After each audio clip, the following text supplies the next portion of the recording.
Hi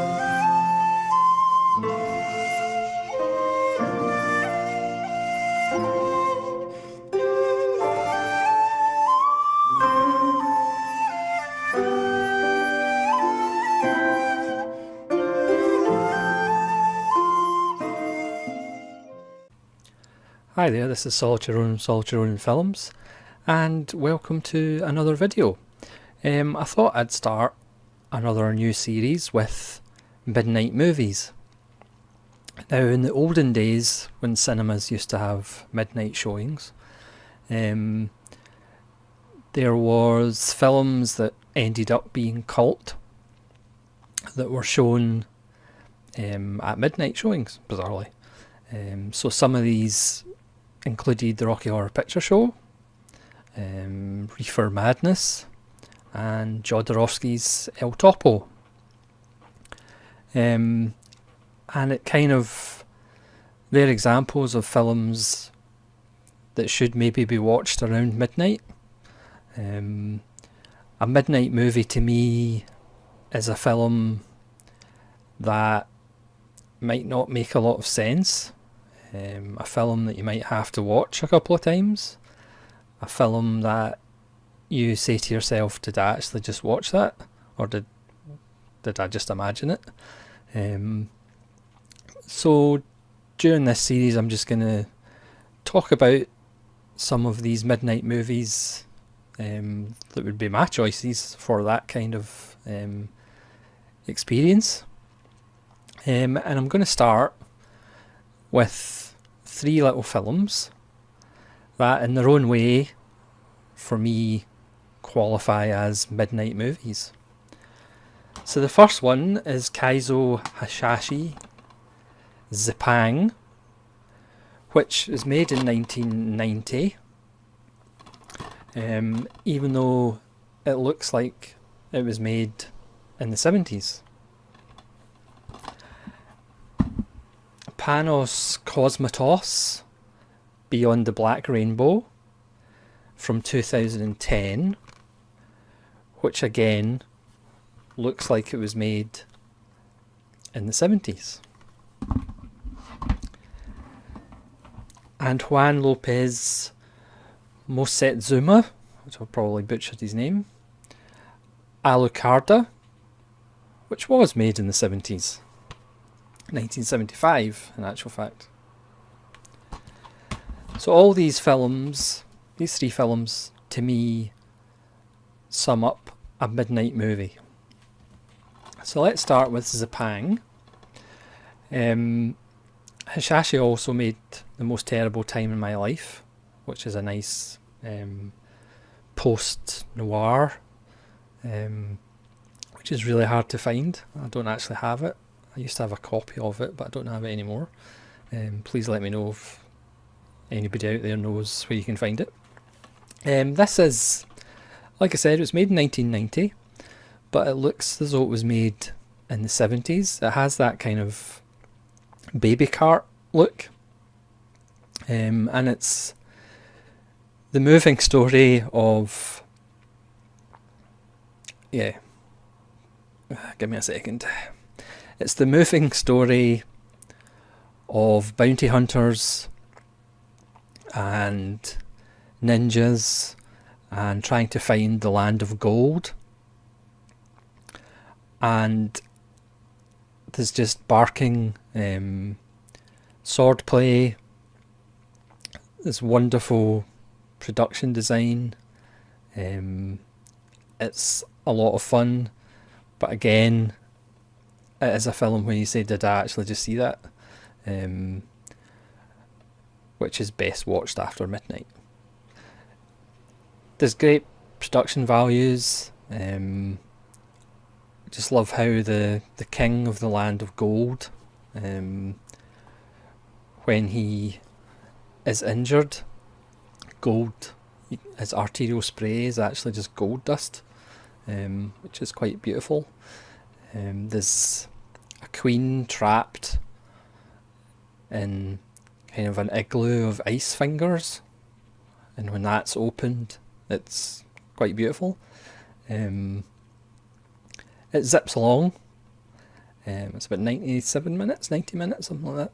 And it's just fantastic. Again, like I said, it's surprising that it was made in 1990, because it does look as though it's a baby cart era. It doesn't have the arterial spray, obviously, of baby cart. There's no gallons of gushing blood everywhere. It's just great fun. It's not mean-spirited in any way. And it's well shot.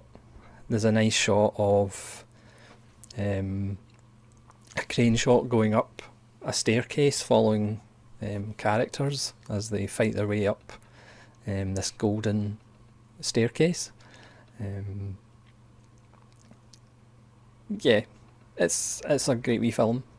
I highly recommend it.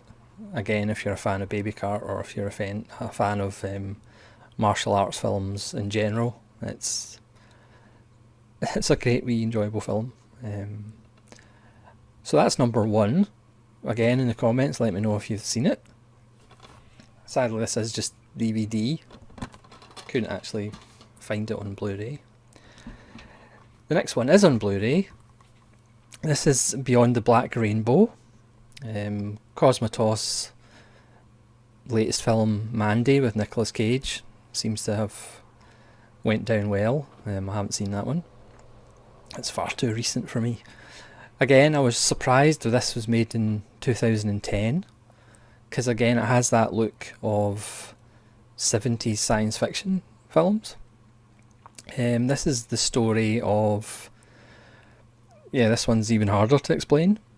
It's the story of a hospital / laboratory where a girl is being held for treatment.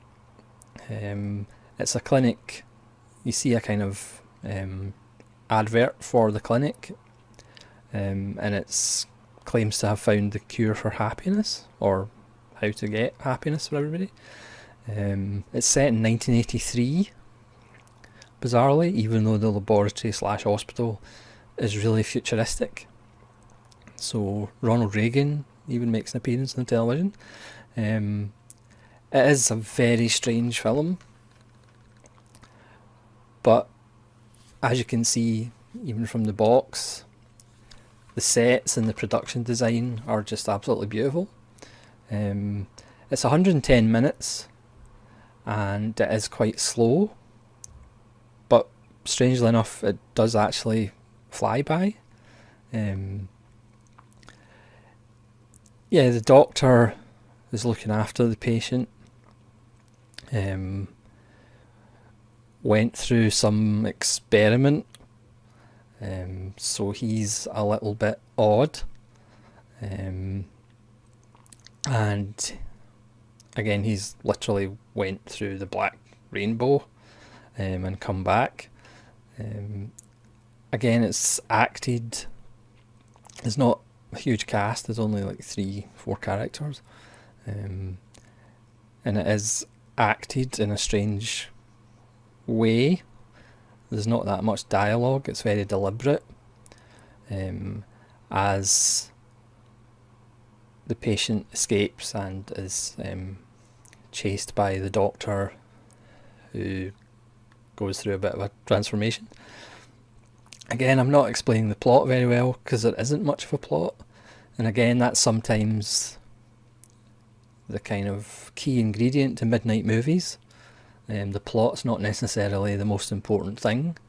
It's the feeling you get, or it's, you know, the production design, the way it looks, and this is stunning. The sets are amazing and quite beautiful.